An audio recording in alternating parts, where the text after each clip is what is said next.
श्वेता जी, बीच बीच में हम वर्तमान के रेफरेंस लेंगे, लेकिन हम आरंभ करते हैं यूरी जी के अतीत से।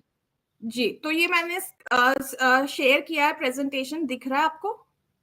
हाँ, दिख रहा है जी, तो ये है यूरी बेज़मेनोव, ठीक है। And I am again saying ये ऐसी कुछ नई जानकारी नहीं है। हो सकता है आप लोगों से में से कुछ लोगों ने ये देखा होगा, जाना होगा, कहीं और भी सुना होगा। सो अगर ऐसा है तो यू आर मोस्ट वेलकम। हो सकता है आपको इस चर्चा के दौरान और भी कुछ एडिशनल एंगल्स मिल जाए, ठीक है। तो अब हम शुरू करते हैं। ये है यूरी बेज़मेनोव। ये कहते हैं, इन्होंने जो ये प्रोपेगेंडिस्ट का काम करते थे केजीबी के लिए। इनका कहना था the highest art of warfare is not to fight at all. मतलब जो सबसे बड़ा जो घातक हथियार है किसी के पास में, वो ये है कि आप लड़िए, बिल्कुल लड़िए ही नहीं, but to subvert anything of value in the country of your enemy until such a time that perception of reality of your enemy is screwed up to such an extent that he does not perceive you as an enemy. You can take your enemy without a single shot being fired. Yuri Bezmenov. तो ये कह रहे हैं कि जो सबसे बड़ा जो हथियार है, जो सबसे बढ़िया तरीके से कोई भी देश लड़ सकता है अपने शत्रु देश के साथ में, वो ये है कि आप बिना हथियार उठाए उस देश को ऐसे सबवर्ट कर दीजिए कि उस देश में कोई भी चीज जो उसकी वैल्यूएबल हो, जो उसकी संपदा हो, उसको आप इस तरह से नष्ट कर दीजिए कि by the end of it, कुछ समय के बाद में वो जो शत्रु देश है वो आपको शत्रुवत समझे ही नहीं। वो अपनी रियलिटी को इस तरह से खो दे कि वो सोचे कि आप ही उसके मित्र हैं। That is like destroying a nation. और इसके लिए इसको ऐसे समझ सकते हैं कि वो जो शत्रु देश है, वो आपको सबवर्ट करके, यानी विनाश करके, वो आपको एक अपना कल्चरल उपनिवेश बना लेता है। बिल्कुल आपका अपना कल्चरल उपनिवेश बना लेता है। और जैसे वहां वो उनके यहाँ गे मैरिज है, राइट है, तो आपके यहाँ बना रहा है। जैसे वो उनके यहाँ यौन स्वच्छंदता है, पति किसी के साथ जा रहा है, पत्नी किसी के साथ जा रहा है, आपके यहाँ वो लॉ बनवा कर उसको लागू कर दिया है। तो हाँ, वो वो हम आप देखेंगे उसके उपनिवेश हो जाती है। जी, एब्सोल्युटली। इसका पूरा स्ट्रक्चर बताया यूरी ने, जो उन्होंने सीखा था। तो पहले हम देखते हैं कि सबवर्जन होता क्या है। Subversion is a term for aggressive destructive activity to destroy a nation of overt legal legitimate way. मतलब सबवर्जन जो होता है, ये एक बहुत ही लीगल तरीके से किया गया कार्य होता है कि पर वो बहुत अग्रेसिव होता है और डिस्ट्रक्टिव होता है, पर वो सबकी आंखों के सामने हो रहा होता है और किसी को समझ नहीं आता कि हमारा सबवर्जन हो रहा है, क्योंकि वो बहुत धीरे धीरे किया जाता है over a period of time, और ये किसी को क्राइम नहीं दिखता है, ठीक है। Subversion is also two way activity. जब तक के जो सबवर्ट कर रहा है आपको वो और जो सबवर्ट हो रहा है वो जब तक के कोई प्रतिकार ना करे, वो रिस्पॉन्स करता रहे, रिस्पॉन्सिव रहे, तब तक के ये सबवर्जन चलता रहता है। तो फॉर एग्जाम्पल यदि कोई देश है जैसे चाइना या रशिया हम ले लें, तो वहां पे तो सबवर्जन क्यों नहीं काम करता, क्योंकि वो क्लोज सोसाइटीज है। वहां पे आपके जो टाइम्स मैगजीन है या आपका सोशल मीडिया तक नहीं चलता है चाइना में, तो वो क्योंकि वहां पे अलाउड ही नहीं है। That's why subversion doesn't work. It's a close society, response नहीं मिलता। बट जितनी भी डेमोक्रेसीज है और डेवलपिंग नेशंस हैं जैसे इंडिया हो गया, तो यहाँ पे सबवर्जन इसीलिए बहुत काम किया है, ठीक है। Subversion can only be successful if the target is responsive. It is a two way traffic. तो ऑब्वियसली हमारी तरफ से भी, भारत से भी काफी रिस्पॉन्स मिला है। अच्छा, ये एक मैंने थोड़ी सी फोटो लगाई है, ये यूरी की फोटो है जब ये रामकृष्ण मिशन पे महेश योगी महर्षि महेश योगी के आश्रम में गए थे। ये कि केजीबी ने उन्हें उस काम के लिए भी भेजा था कि आप वहां पर जाकर के देखिए। तो ये एक मैं लोगों को बता देता हूँ, महर्षि महेश योगी का ऋषिकेश में बहुत बड़ा आश्रम था और आज वो पूरा वीरान पड़ा है। और महेश योगी ट्रांसेंड मेडिटेशन जो है कह के ये अमेरिका में, हाँ, अमेरिका में ले गए थे। जो 70 का दशक जो दौर था हिप्पी कल्चर का, जब इस्कॉन वहां पहुंचता है, महेश योगी पहुंचते हैं, बाद में ओशो पहुंचते हैं। ये जो आपको सतपाल महाराज के भाई हैं, वो काफी बड़े पॉप धर्म गुरु हैं, वो पहुंचते हैं। तो ये जो है पूरा जो धर्म गुरु सब थे हमारे धर्म कल्चर, वो जो पहुंचे, तो श्वेता जी कह रही है कि उसमें यूरी को प्लांट किया गया। तो जी वो ये बताएंगे आपको अभी हाँ कि मैं जैसे आज बताऊंगी हम कि इनको एक्सपोज, प्लान क्यों किया गया। जी हाँ, जैसे आज हम देखते हैं जग्गी है, आचार प्रशांत है, इन सबको बहुत सुनने वाले लोग बैठे हैं, तो कैसे आपके धर्म संस्थाओं को सबवर्ट किया जाता है अपने लोगों को बैठाकर, वो इसलिए ताकि आपका जो नैतिक और मानक मूल्य है हिंदू संस्कृति का, वो पूरी तरह से डिस्ट्रॉय हो जाए। तो अब यहाँ से श्वेता जी। जी जी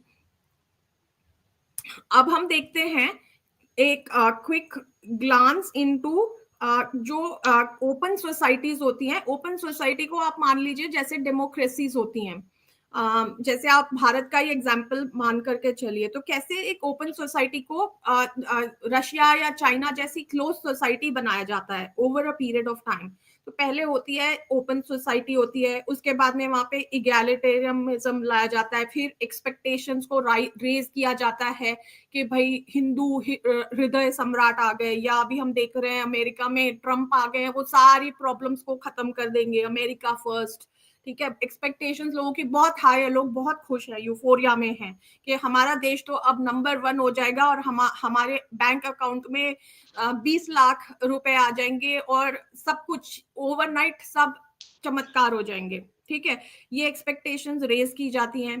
फिर उसके बाद में धीरे धीरे लोगों को पता चलता है कि एस्पिरेशन हमको बोला क्या गया था और हो क्या रहा है, नहीं ऐसे तो नहीं बोला गया था, चलो थोड़ा और समय दे देते हैं। तो ऐसे करते करते हम समय देते हैं कि चलो अभी तो 5 ही साल हुए, 5 साल में इतने सालों का वो कहाँ से करेंगे, ऐसे करके लोग समय देते जाते हैं। उसके बाद में होता है धीरे धीरे मन उखड़ता है और डिसकंटेंटमेंट आती है। डिसकंटेंटमेंट जब आती है तो उसके बाद में लगता है कि यार तो ये तो सब पॉलिटिशियंस तो सब वैसे ही होते हैं, प्रोडक्टिविटी डाउन होती है, लोगों की मोरल डाउन होता है। फिर होता है इन्फ्लेशन एंड अनएम्प्लॉयमेंट, क्योंकि सरकार तो कोई काम कर ही नहीं रही है, जो जो भी वो सपने दिखा के आपको लाई थी, बार बार इलेक्ट भी कर रहे हैं हो, आप सब कर रहे हैं। उससे आता है रिसेशन। अब जब लोगों के पास में खाने को नहीं है, पहनने को नहीं है, डीमोरलाइज्ड है इतने, तो उससे होते हैं सोशल अनरेस्ट, लोगों में दुख आता है, अनहैप्पीनेस होती है, और छोटी छोटी बातों में सिविल अनरेस्ट होने लग जाते हैं, धरने होते हैं, लोग प्रोटेस्ट करते हैं। उससे आती है इंस्टेबिलिटी। इंस्टेबिलिटी मतलब बहुत ज्यादा छोटी छोटी चीजों में जो जो देश की जो थ्रेशोल्ड होती है कि आप किसी भी चेंज को आप सहन कर सके, वो हट जाती है। जैसे स्टॉक मार्केट में फॉर एग्जांपल अभी कितनी इंस्टेबिलिटी चल रही है, उछाल और चढ़ाव, कोई भी चीज सर्टेन नहीं है, रुपए की वैल्यू गिरती जा रही है। फिर आता है रेडिकलिज्म के भाई अब कुछ तो चाहिए, लोगों को कुछ मोरल चाहिए, तो कहीं से रेडिकलिज्म का भी एक वो धतूरा पिला दिया जाता है कि भाई आपका रिलीजन बेटर है, ये है वो है, हिंदू मुस्लिम कर दिया। फिर उसके बाद में आता है पावर स्ट्रगल, और जिसमें कि सिविल राइट्स और गुटों के बीच में झगड़े होते हैं, और उनका जो फिर होता है कि एक रिप्लेसमेंट आता है कि सिविल वॉर होता है, रेवोल्यूशन, इन्वेजन, और ये सब कुछ होता है। और उसके बाद में आती है कि जो भी एक पावर आता है, या तो वो जो सबवर्टर होता है उसी के द्वारा, उसी का कोई सपोर्टेड कोई होता है, या कोई सेल्फ अपॉइंटेड ग्रुप या कोई दूसरा देश आ जाता है जो कि इन्वेड कर लेता है, और फिर वो हो जाती है एक क्लोज सोसाइटी। तो ये एक हाई लेवल एक एक पिक्चर है उसकी। ठीक है, ये सिंजू का वो है। तो ये आपने देखा एक एक कैसे एक स्ट्रक्चर्ड वे में पूरा उन्होंने बनाया हुआ था, ये हमें करना है सबवर्ट। अब इसमें हम जाएंगे और डिटेल में। The best form of warfare is not to fight at all until such a time that your enemy doesn't perceive you as the enemy। ये सुनजू का भी एक डॉक्ट्रिन है जो केजीबी ने लिया था, चाइना का सुनजू जो विचारक था। अब आता है मोस्ट इंपॉर्टेंट पॉइंट, जो केजीबी सबवर्ट करता है, सबवर्जन, इसको आप ब्रेन वॉशिंग पढ़ लीजिए। उसके 4 स्टेजेस होते हैं। पहला होता है नैतिक पतन, किसी भी देश का नैतिक पतन किया जाए, जो कि डिमोरलाइजेशन, उसका मनोबल गिराना। दूसरी स्टेज होती है डिमोरलाइजेशन, जो होता है इसको अबाउट 15 साल लगते हैं, इट टेक्स 15 to 20 ईयर्स, जो कि एक जनरेशन का टाइम होता है कि आप एक जनरेशन को ब्रेन वॉश कर सको। तो सोचिए आप कितनी इनकी लॉन्ग टर्म प्लानिंग होती है, ठीक है। नैतिक पतन में सबसे ज्यादा समय लगाते हैं ये। उसके बाद में होता है डिस्टेबलाइजेशन। डिस्टेबलाइजेशन को लगभग 2.5 से 4 साल लगते हैं, 2 से 5 साल। और उसके बाद में आता है संकट, जिसके जो कि 2 से 5 महीने का रहता है बस ये स्टेज। और चौथा होता है सामान्यीकरण। अब हम इनको देखेंगे डिटेल में ये कैसे किए जाते हैं। ये है इनका जो सबवर्जन प्रोसेस का चार्ट। पहला है डीमोरलाइजेशन, जो कि है नैतिक पतन करना किसी भी देश का। अब ये जो डीमोरलाइजेशन है, इसके भी चार स्टेजेस में करते हैं, या 4 डिफरेंट शाखाओं में करते हैं। ये एक तरह से नहीं करते, ये आइडियाज के थ्रू करते हैं। जो विचार होते हैं किसी सोसाइटी के, जो स्ट्रक्चर होता है उसको तोड़ा जाता है धीरे धीरे। लाइफ जो जैसे होती है जैसे भारत में जाति, संयुक्त परिवार, धर्म, इसको तोड़ा इन्होंने। हाँ, और जो तीसरा है, 4 नहीं 3 होते हैं, तीसरा होता है लाइफ, ठीक है। अब हम इनको धीरे धीरे डिटेल में देखते हैं। रिलीजन सबसे पहले होता है। रिलीजन तो वो क्या करते हैं कि उनका मानना है कि डिस्ट्रॉय करो जो एग्जिस्टिंग रिलीजन है किसी देश का, या तो उसको डिस्ट्रॉय करो या उसको रिप्लेस करो, या विथ सम सेक्ट, या जो गुरु होते हैं, कल्ट होते हैं, या कोई कोई एक ऐसी चीज के साथ में जो असली जो धर्म है किसी देश का उसको हटाओ, और उसकी जगह पे किसी फेक उसको रिलीजन को, किसी कल्ट को लेकर के आया जाए जो कि उसको रिप्लेस करे। जो जो जिससे क्या होगा कि जो लोग हैं वो अपने मूल संस्कृति से, शास्त्रों से दूर हो जाए, कट जाए।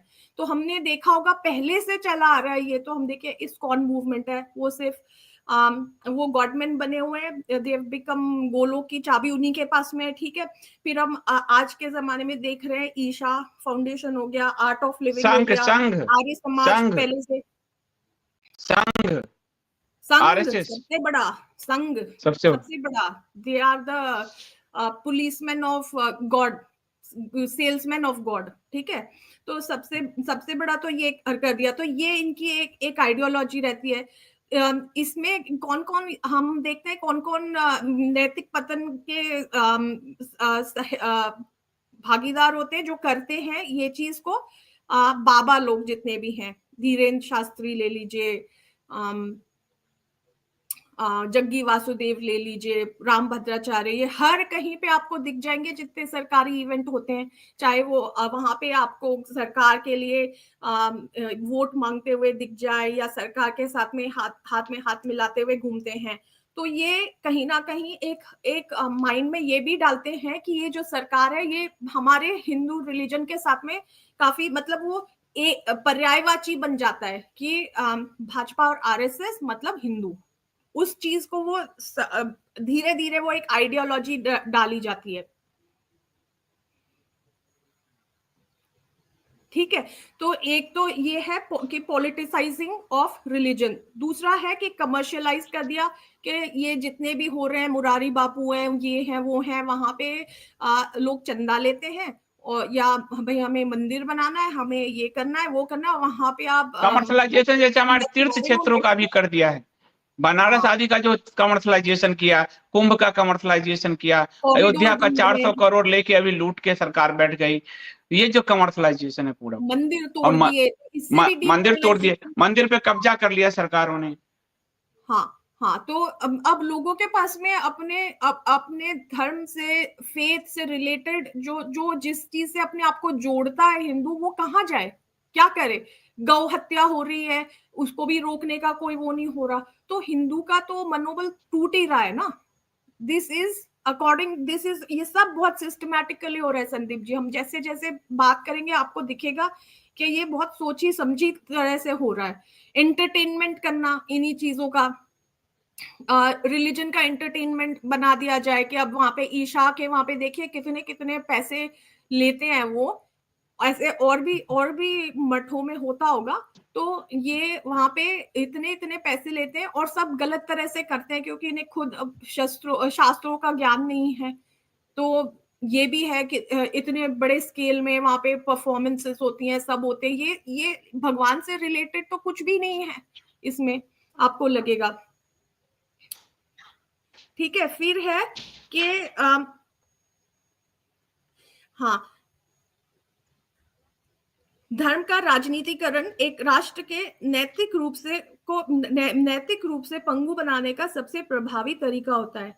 जब कोई राष्ट्र ईश्वर से संबंधित चीजें सरकार को सौंपने लगता है और ईश्वर को सामाजिक न्याय तथा पक्षपातपूर्ण राजनीतिक झगड़ों में घसीटने लगता है, तो वह अनिवार्य रूप से वह सब कुछ खो देता है जिसे धर्म, दया और ईश्वर की कृपा कहता है वो। तो देखिए, ये मैं नहीं, ये यूरी ने कहा है, ये केजीबी का प्रोपेगेंडा है। This is why it is done. धर्म को सबसे सफल ईश्वर के विक्रेताओं के मतलब सेल्समैन ऑफ गॉड पर निर्भर बना देते हैं ये लोग, और ये विक्रेता उच्च नैतिक मानकों के भी नहीं होते हैं। इस प्रकार वास्तव में नैतिक और ईश्वर केंद्रित लोग संगठित धर्म से दूर कर दिए जाते हैं। और इसमें है ना वो भी है कि धर्म में व्यक्ति पूजा, पर्सनालिटी कल्ट्स को बढ़ावा देना, ये भी इनकी एक स्ट्रैटेजी होती है। जैसे हमारे यहाँ नेताजी को विष्णु अवतार बता दिया, राम जी को लाने वाला बता दिया। बेशक ईश्वर के बजाय आराधना और ध्यान का केंद्र बन जाता है। अक्सर ऐसे धार्मिक ठग स्वयं को ईश्वर का अवतार या यहाँ तक कि स्वयं ईश्वर होने का दावा करते हैं। और ये जैसे नारायण स्वामी मंदिर में बताइए यूरी ने, जो आज हमने कितने पिछले साल की थी कि मैं तो ईश्वर का अवतार हूँ, ये चीज वो बता के गया 1980s में। और ये उसके भी जैसे नारायण स्वामी जी का मंदिर है जहाँ भगवान नहीं है, उनको ही अवतार घोषित कर दिया है, वही मंदिर मूर्तियां चल रही है। जैसे हाँ, तो और नेता को अवतार घोषित कर दिया गया है। तो ये सब उसी स्ट्रेटजी का, वही यूनिवर्सिटी केजीपी से अमेरिका पहुंचकर भारत ऐसी यूनिवर्सिटी में आया, पूरी दुनिया में से फैला है।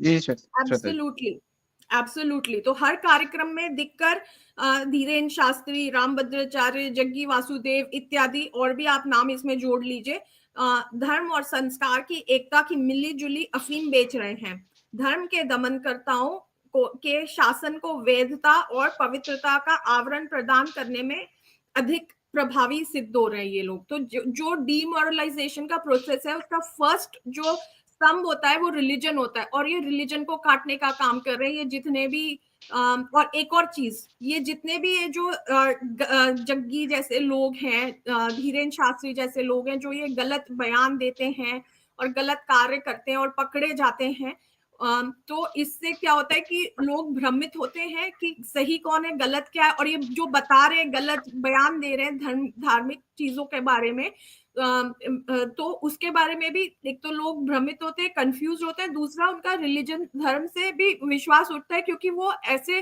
जैसे जग्गी के बारे में आया, और वो हो सकता है सत्य भी हो, ये वो लड़कियों के साथ में जैसे नग्न अवस्था में उनसे योग करवाते हैं। तो ऐसे जो गलत कार्य करते हैं, तो जो धर्म गुरु है उनसे भी आस्था उठती है। ये भी एक सबवर्जन का ये है, टैक्टिक है। और ये जान के ऐसे लोगों को चूज करते हैं जो कि लूज मोरल्स के होते हैं। तो वो जो फोटो मैंने वहां पे दिखाई थी यहाँ पे, उससे जुड़ा हुआ एक किस्सा भी आपको बताती हूँ। मैं ये जो है, यूरी यहाँ पे गया था, तो यूरी ने कहा कि उसको वहां पे इसलिए भेजा गया था कि केजीबी ने कहा कि इतने बीटल्स और ये सब लोग जो जा रहे हैं ऋषिकेश में धर्म गुरुओं के आश्रम में, ये क्यों जा रहे हैं। तो केजीबी ने ये पता करने के लिए यूरी को भेजा था महेश योगी के आश्रम में। तो ये वहां पे गया और उसने काफी बातचीत की, सबकी, और उसने कहा कि उस आदमी को कुछ भी नहीं पता है धर्म के बारे में, क्योंकि ये खुद भी बहुत स्टडी करता था। कहता है बट ठीक है, वो हिंदुओं को खुद गड्ढे में कूदने के लिए वो कर रहे हैं, उनके शास्त्रों से काट रहे हैं। तो यदि कोई राष्ट्र खुद ही अपना पतन करना चाहे, तो हमें उसके लिए उसको राह दिखानी चाहिए, उसको रोकना नहीं चाहिए। तो दे आर यूजफुल इडियट्स, ये उनको संज्ञा दी गई थी। ठीक है, करने तो they are only helping in demoralisation process. नैतिक पतन के स्टेज में हमारे सहायक ही हैं ये लोग, तो इन्हें करने दो, ये इनके बॉस ने इन्हें कहा था। तो ये आज भी लागू वही होता है कि संघ आदि जैसे हिंदू समाज का नैतिक पतन कर रहा है, तो कोई हमारे राष्ट्र का नैतिक पतन करना चाहता है तो वो मास्टर्स के कहने पे करवा रहा है और हिंदू का नैतिक पतन हो रहा है। जी। तो एक तो हो गया रिलीजन।